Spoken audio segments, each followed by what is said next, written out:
Hello children, in the last class we have studied about the modification of leaves in insectivorous plants like your pitcher plant, Venus flytrap and bladderwort, and also we have studied vegetative propagation in leaves. Today we will start with another part of the plant, that is your flower. Flower is a reproductive part of a plant. You have seen beautiful and colorful flowers on the plant, which develops from the floral buds on the stem. You have seen the different shapes, sizes and colors of the flower. The main function of the flower is to produce fruit and seeds. A flower has 4 parts, namely calyx, corolla, androecium and gynoecium. These parts are arranged in 4 whorls or your concentric rings. You can see the different parts. Concentrate on the diagram, figure 1.9. The outermost layer or the whorl is known as the calyx. It consists of sepals. You have seen the green leaf-like structures. Sepals enclose and protect the inner parts of the flower during its bud stage. The second whorl or the second layer is of the corolla. It consists of petals which are brightly colored and scented. Petals protect the reproductive part of the flower.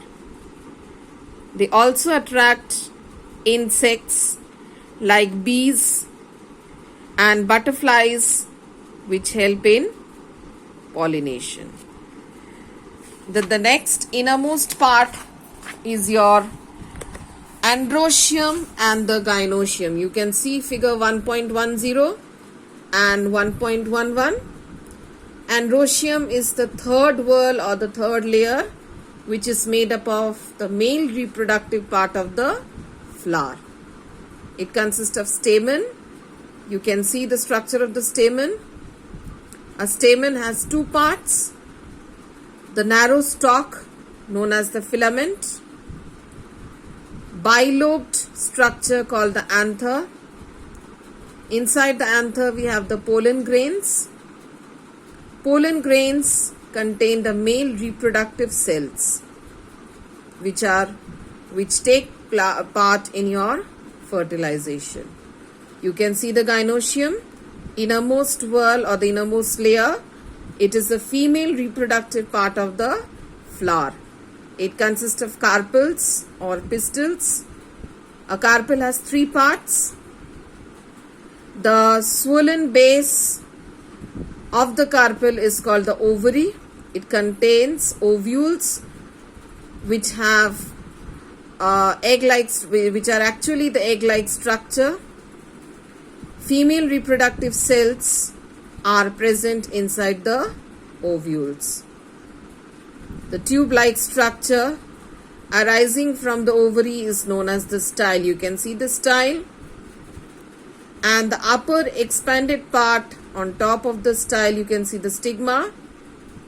It is used to receive the pollen grain when the pollination takes place. The flowers are attached to the stem with the help of a stalk. You have studied about the stalk of the leaf. Similarly, the stalk of the flower is known as the pedicel. Some flowers do not have a stalk and are called sessile flowers. The whorls of the flowers arise from the tip of the pedicel, which is enlarged and flattened. It is known as the thalamus. You can see the different structure. Again, with the help of an activity, you take a hibiscus flower and observe the different parts of the flower. You can see the stigma, style, anther, stamen, petal, pistil, calyx and the ovary. You will take the flower, observe the green sepals. You can see the sepals. Remove the sepals and observe the 5 colored petals. You can see the thin filament, your pistil, knob-like structure, the stigma. Stamens are present just below the stigma. Now you can remove some stamens with the help of the brush. Place them on the glass slide, and if you observe this under microscope, you will see the different parts. Observe the ovary and the ovules after slit opening the style from the base using a blade. Now, on the basis of the reproductive parts, there are 2 types of flowers: bisexual flowers and unisexual flowers.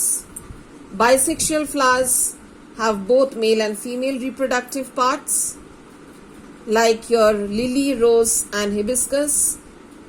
Unisexual flowers have either male reproductive part or female reproductive part, like your oak, hazel and walnut.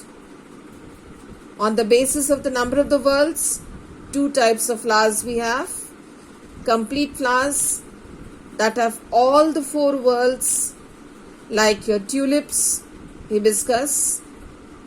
Incomplete flower that lack any one of more of the 4 whorls, like your oak, begonia and elms. As I have already told you, the main function of the flower is reproduction. Its function is to produce fruits and seeds. Then the seeds will germinate and it will produce new plants. Go through, test yourself. Very soon we will be coming with the question answers. Children, please learn the previous part that has been done. Thank you and have a nice day.